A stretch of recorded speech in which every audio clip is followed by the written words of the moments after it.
नमस्कार। इस video tutorial में आपका स्वागत है। यह ट्यूटोरियल मतदान दिवस निगरानी प्रणाली अर्थात वीडीएमएस एप्लीकेशन के उपयोग की संपूर्ण प्रक्रिया को सरल और चरणबद्ध तरीके से समझाने के लिए तैयार किया गया है।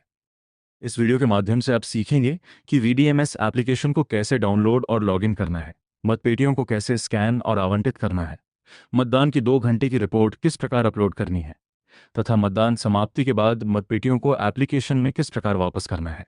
सभी पीठासीन अधिकारियों से अनुरोध है कि वे इस प्रक्रिया को ध्यानपूर्वक समझें और प्रत्येक चरण का सही तरीके से पालन सुनिश्चित करें ताकि मतदान प्रक्रिया का सुचारू, पारदर्शी और प्रभावी संचालन किया जा सके। अब आइए वीडीएमएस एप्लीकेशन की प्रक्रिया को चरणबद्ध तरीके से समझते हैं। सबसे पहले राज्य निर्वाचन आयोग हिमाचल प्रदेश की आधिकारिक वेबसाइट से वीडीएमएस एप्लीकेशन डाउनलोड करें। यह एप्लीकेशन केवल एंड्रॉयड मोबाइल फ़ोन के लिए उपलब्ध है। यदि किसी पीठासीन अधिकारी के पास आईफोन है तो किसी अन्य मतदान अधिकारी के एंड्रॉयड फ़ोन का उपयोग किया जा सकता है। हालांकि ओटीपी केवल पीठासीन अधिकारी के पंजीकृत मोबाइल नंबर पर ही प्राप्त होगा। एप्लीकेशन इंस्टॉल करने के बाद अपने पंजीकृत मोबाइल नंबर से लॉगिन करें। मोबाइल नंबर दर्ज करने के पश्चात प्राप्त ओटीपी के माध्यम से लॉगिन प्रक्रिया पूर्ण करें। लॉगिन करने के बाद होम स्क्रीन पर संबंधित मतदान केंद्र का विवरण तथा उपलब्ध मतपेटियों की जानकारी दिखाई देगी। मतदान से एक दिन पहले सभी प्राप्त मतपेटियों को एप्लीकेशन में स्कैन करना आवश्यक है। इसके लिए स्कैन बैलेट बॉक्स विकल्प पर क्लिक करें और मतपेटी पर लगाए गए क्यूआर कोड को स्कैन करें। स्कैन करने के बाद मतपेटी का विवरण स्क्रीन पर दिखाई देगा। इसके बाद सेव बटन दबाकर मतपेटी प्राप्त करें। सफलतापूर्वक प्राप्त होने पर संबंधित संदेश स्क्रीन पर प्रदर्शित होगा। प्राप्त की गई सभी मतपेटियां अनयूज सेक्शन में दिखाई देंगी।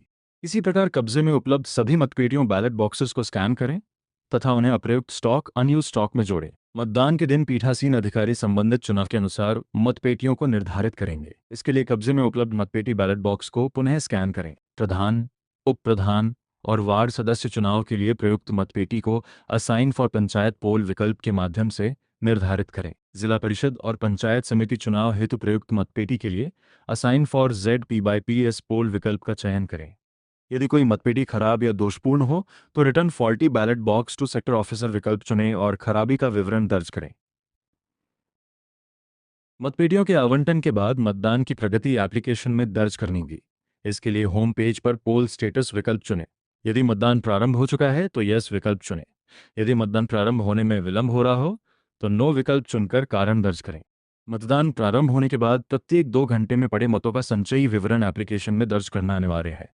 उदाहरण के लिए यदि मतदान सुबह 7 बजे प्रारंभ हुआ है तो पहली रिपोर्ट सुबह 9 बजे अपलोड की जाएगी, जिसमें 7 बजे से 9 बजे तक पड़े कुल मतों की संख्या दर्ज होगी। अगली रिपोर्ट 11 बजे अपलोड की जाएगी, जिसमें 7 बजे से 11 बजे तक पड़े कुल मत शामिल होंगे। इसी प्रकार मतदान समाप्ति तक सभी रिपोर्टें अपलोड की जाएंगी। अंतिम रिपोर्ट में मतदान केंद्र पर पड़े कुल मतों की संख्या दर्ज होगी। इसके साथ ही मतदान समाप्ति की प्रक्रिया पूर्ण मानी जाएगी। ध्यान रखें कि जिला परिषद और पंचायत समिति चुनाव में प्रयुक्त मतपेटियां अंतिम रिपोर्ट अपलोड किए बिना सेक्टर अधिकारी को वापस नहीं की जा सकती। मतदान समाप्त होने के बाद जिला परिषद और पंचायत समिति चुनाव में प्रयुक्त मतपेटियों को संबंधित सेक्टर अधिकारी को सौंपना होगा। इसके लिए एप्लीकेशन में यूजिंग इन पोल विकल्प चुनें और return sealed ballot box to sector officer विकल्प के माध्यम से मतपेटी वापस करें। प्रधान, उप प्रधान और वार्ड सदस्य चुनाव में प्रयुक्त मतपेटियों को बैक टू स्टॉक विकल्प के माध्यम से पुनः अनयूज्ड सेक्शन में लाया जाएगा ताकि अगले चरण में उनका उपयोग किया जा सके। यदि किसी मतपेटी को बदलने की आवश्यकता हो तो दोषपूर्ण मतपेटी के क्यूआर कोड को स्कैन करें, return faulty ballot box to sector officer विकल्प चुनें, खराबी का विवरण दर्ज करें और सेव बटन दबाएं।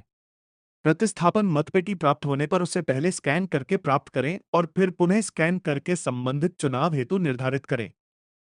सभी पीठासीन अधिकारी ये सुनिश्चित करें कि वीडीएमएस एप्लीकेशन में सभी प्रविष्टियां समय पर और सही रूप में दर्ज की जाए ताकि मतदान प्रक्रिया का सुचारू संचालन सुनिश्चित किया जा सके। धन्यवाद।